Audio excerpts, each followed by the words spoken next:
السلام علیکم۔ Drama cell الزام میں عشق جس میں حارث تو فراڈ کر کے بھاگ گیا۔ جس آدمی سے حارث نے فراڈ کیا ہے وہ تو اب حارث کے گھر آ کر شور مچاتا ہے کہ حارث نے میرے ساتھ 14 لاکھ کا فراڈ کیا۔ یہ سن کر تو حارث کی بہن ڈر گئی۔ وہ یہی سوچتی ہے کہ میں نے حارث کو پلاٹ کی فائل دے کر کچھ غلط تو نہیں کیا، اور اگر حارث ہادی کے ہاتھ لگ گیا تو میرا پلاٹ بھی جائے گا۔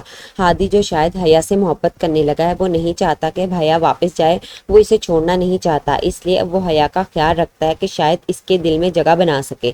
وہ حیا کو ڈاکٹر کے پاس لے کر گیا پٹی تبدیل کروانے کے لیے، اور وہاں سے اسے کافی پلانے لے گیا۔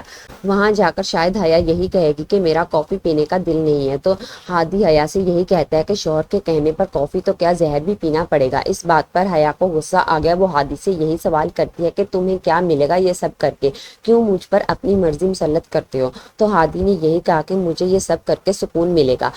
دوسری جانب زارا نے بھی حمزہ سے نکاح کرنے کے لیے ہاں کر دی، اور یہی شرط رکھی کہ نکاح ابھی اور اسی وقت ہوگا، وہ بھی سادگی کے ساتھ۔ زارا کو اس کی والدہ نے سمجھانے کی کوشش بھی کی کہ اتنی جلدی سب انتظامات کیسے ہوں گے، مگر زارا تو کسی کی بات سننے کو تیار ہی نہیں ہے۔ اب حمزہ اور زارا کا نکاح بھی ہو جائے گا۔ شادی کے بعد زارا حمزہ سے یہی کہتی ہے کہ چاہے قرض سمجھ کر ہی صحیح، شادی کی ہے تو فرائض تو ادا کرنے ہی پڑیں گے۔